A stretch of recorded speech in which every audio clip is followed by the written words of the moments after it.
Always look for food with the bordbia quality mark, so you can relax and enjoy it more.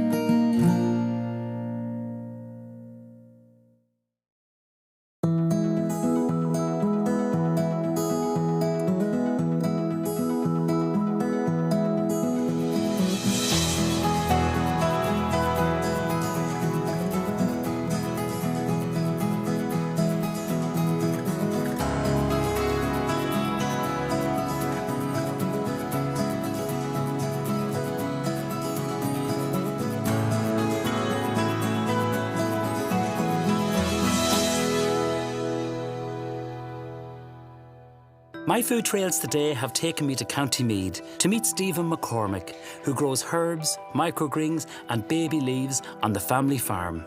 Microgreens used to be very chefy, but they're becoming widely available, and I'm a big fan because I think they taste great.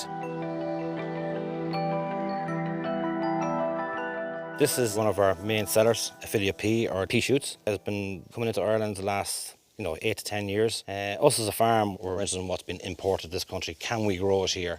Is it possible to sell it here? Will people want an Irish product? And certainly I believe over the last years, especially since the recession hit, people are more interested in Irish origin all the time. It takes a lot of time to get the product 100% right, because you have to get the right variety, the right growing medium, the right tray, obviously our presentation, our branding, all that has to be looked at. And that took me probably a guts of a year. As a pea shoot, I think people have forgotten over the years how good pea actually tastes. True. It's not just a plate decoration, it actually tastes great. Beautiful small little tender leaves on it. The flavour is interesting, there's a nice bit of texture and crunch, but the sweetness, they're just fabulous. I think another thing for a chef which is very important is the shelf life. This is an actual grown product.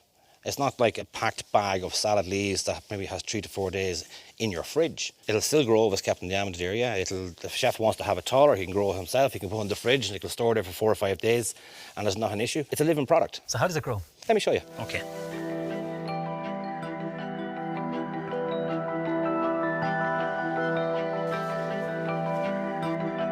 So Neven, this is where it begins. We have 3 main compounds involved in starting off the growing of our Affiliate pea.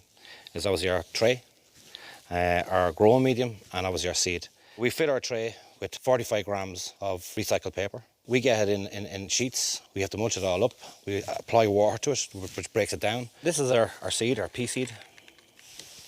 Nice. Quite big, isn't it? It's big seed, and it's quite tough and hard as well. Generally, the harder they are, the longer it takes to germinate. Sometimes you must soften the seed a little bit just to allow the coat to actually chit. We approximately use about 100 seeds per tray. And all done by hand? All done by hand. But very simply, just a few seeds per tray. After that, light gentle watering. We put some Mypex on top, blacken it out. The blacken it keeps the heat and humidity in and allows the seed to germinate much quicker. It's very important that we get at least 90 to 100% germination, otherwise your tray is not full, it looks empty, and that's not saleable. After about 3 days, we take the covers off, and we have this product here. You can see where it's just starting to shoot at 3 days. Now, if we hadn't covered this, or if we hadn't kept it in 16 degrees, it could probably take another 3 days to get to that stage. So it's important our first steps are very critical, that's done correctly, and that the houses are fented. So from this stage to the little Affiliate crest that I tasted, how long does it take? That crop we looked at first was at 12 days. And what else do you grow here? We do loads of other different micros, and let me show you exactly where they are. On this way. Look forward to it.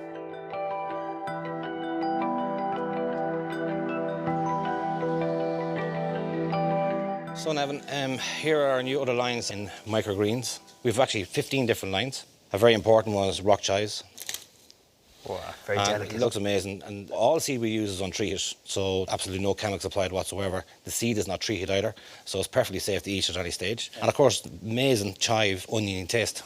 Yeah. Flavour profile, so intense. Out of 15, our most popular would be the rock chive, and there's a lot of other new herbs coming along as well, like tarragon, which is not devised as a micro just yet, but we're working on that at the moment. This one here now is a very straightforward one where we actually mix 5 or 6 seeds together and grow as a standard, just like a mixed tray. For a chef who just wants something simple, it's perfect. Okay.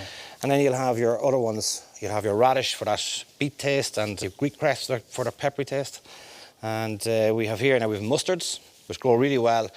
Big thing about mustard is their colour. It's a red mustard, it's so dark. It looks really well on the plate, and it has a really nice, soft, peppery taste. It's not too strong. And do any of these microgreens grow better than others, or are some of them trickier to grow? Yeah, every one of them has something different and unique. The brassica type, the mustard types, yes, they're very simple to grow. Coriander is a little bit more difficult. That's it there. Yeah, that's You coriander. can see now. the seed. Yeah. Some are very fast, some are very slow, some needs a higher temperature than others to germinate. This one here, the coriander, is fantastic with tuna. We've done a little bit of work how strong the flavours are at the micro stage compared to the mature stage.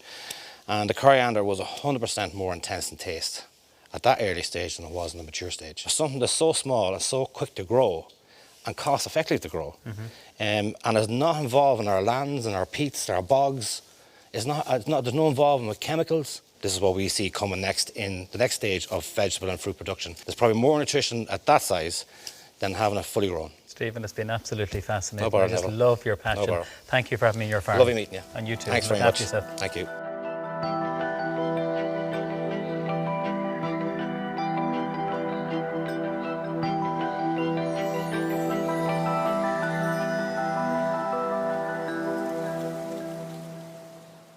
Sunil Ghai has not only been named the best chef in Ireland twice, he has won many other awards as well, and they're all richly deserved. In March 2016, he opened Pickle restaurant in Cannon Street in Dublin, and on the day we visited, it happened to be Diwali, the Hindu festival of light. Sunil, how are you?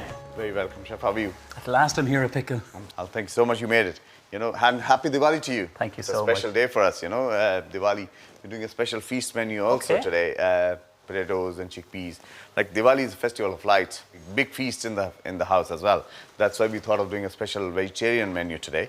And we have a samosa chaat, chickpeas, puri and chickpeas with semolina rice pudding. It's called halwa, and that's what we eat with. It's give you little different flavor. Chickpeas, that's the spiciness that you eat with the puri, halwa, and you have pickle with that also. We have a Gulab Jamen, very, very traditional desserts, which we'll make it today in the kitchen also. It's lovely sweet. Great. Let's go and do it. Can't wait. Thank Come you, on, let's Sunil. go. Sunil, I really am excited to see this dessert. This is a very traditional dessert we do, in India. Milk powder. This is 1 kg. Then you have 180 grams of flour. Fine semolina. There are two types of semolina available, coarse and fine. So use fine ones. Around 90 grams of that. Cardamom pods, crushed cardamom pods. So it's the green cardamom you're Green using, cardamom, not the black, yeah. Some only use the seeds. They throw the green part, which is the outer layer, but we use everything. Flavors are there, yeah. There are plenty of examples of it, like coriander, we use everything. We use the stems, we use the seeds, we use the leaves, the root. What's the difference in green cardamom and black cardamom? Green cardamom has a very delicate flavor. The black cardamom is very smoky, very harsh. It goes very well with the meats dishes. And we have bicarbonate soda. What's the raisin Yeah, agent? just a little bit of that. 2 pinches. And saffron, I love this. They're very expensive. It is expensive, but it's good, When you're eating on Diwali and you have to go lavish. And 30 mils of oil, any vegetable oil. Mix everything nicely. You have to make a dough, soft dough with it, This is a lukewarm water we're using, right? Just putting a little bit in at a time. This is how it is made. They're nice and soft. You can have a feel of it. Okay. Press this as hard as possible. Rolling all the time. And rolling all the time. And try to bring it all together. Okay. And make it like a ball. So is this one of your signature desserts here on the menu? This is one of the desserts we do specially. Okay, so the trick is you check the temperature of the oil first. So it should, see, the way it's bubbling, it should come up on its own. So this is the good sign the temperature is right. And is it any particular oil, Sonny? We use vegetable oil. Okay. You can use desi ghee as well, which is a clarified butter. So you just maybe slide in from the side and leave it, and it will come up on its own. So when you're doing too many, so you have to stir it, make a stir of the oil, like way you do for poached eggs. Yes. So it doesn't stop, and it keeps rotating the whole thing. So if you touch this, it will break. It will leave the mark on it. It's very, very soft milk with the heat. So would this be a variation of an Indian donut? Yeah. Is it? That's a new word for me now. Okay. Milk donuts for me. Yeah. It depends. It takes time to cook, One thing I've learned over the years, with the cooking, you need patience. We have a dish called Ran on the menu, which is a whole leg of lamb. It says clearly on the menu 48 hours. You need to give us a notice of that. Then only we'll have it for you. I've had a good friend who had it here, and he said it was absolutely one of the nicest dishes he ever had. I'm waiting for you to come. I have one leg lying in the freezer for 24 years now. 24. It's aged leg of lamb. This takes around 16 minutes. You do it on a very slow heat, let it cook on its own, and we come back to it once it's ready. It's almost there now, the kind of color I was looking for. This is perfect now.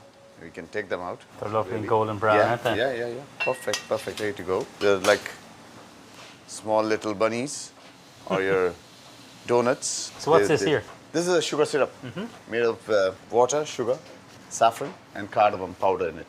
When you put them in the syrup, how long do you leave them in the syrup for? For 10-15 minutes, good 10-15 minutes, or leave them longer if you wish. But once they come out, they look like that. In restaurant, they serve it with the vanilla ice cream. But at home, we just eat like that with loads of sugar syrup underneath, and pistachios, rose petals, and a bit of a saffron.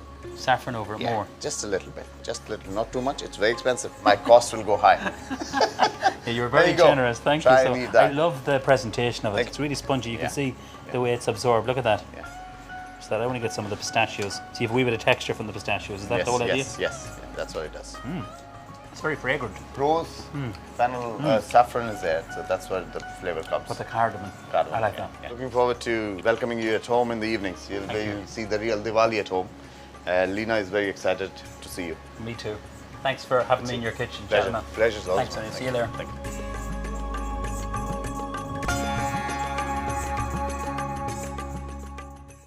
Always look for food with the Bordbia quality mark, so you can relax and enjoy it more.